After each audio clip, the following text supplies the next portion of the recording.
Nuk e lejuan t'ia gjuaj një grosht të dhejut të Drenicës mbi varë. Por, në vend të babit, sot ka ardhur Kosova, Shqipëria, Maqedonia e Logina. Gjyshi asnjëherë nuk është dorëzuar përballë sëmundjeve. Shpresa për ta ritakuar babin dhe bashkëluftëtarit e tij në Hag ishte më e madhe se sa dhimbja e sëmundjeve.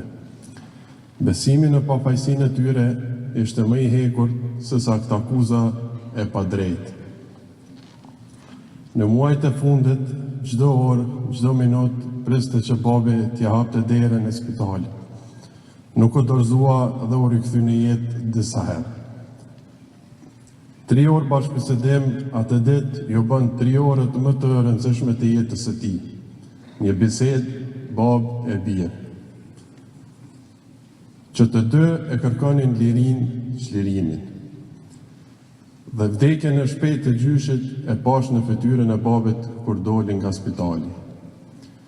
Gjyshi i mbijetoi të gjithë vuajtjeve, dhimbjeve në për të cilat kaluam si poput. Por, këto 4 vite nuk i mbijetoi vuajtjeve dhe dhimbjes nga padrejtësia. Një sëmundje e pashërueshme për njerëz të fortë, krenar dhe me dinjitet.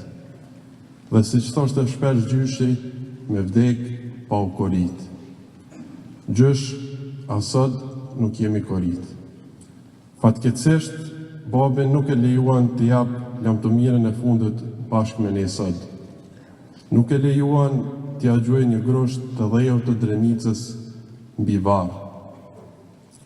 Por, në vend të babit, sot ka ardhur Kosova, Shqipëria, Maqedonia e Logina. I madh dhe i përjetshëm do të jetë kujtimi ynë për ty gjysh, miq e familjar të pranishëm. Për ne, gjyshi ishte kështjell e pathyeshme e urtësisë dhe e dashurisë. Ai na mësoi se bashkimi është çelësi i çdo fitoreje.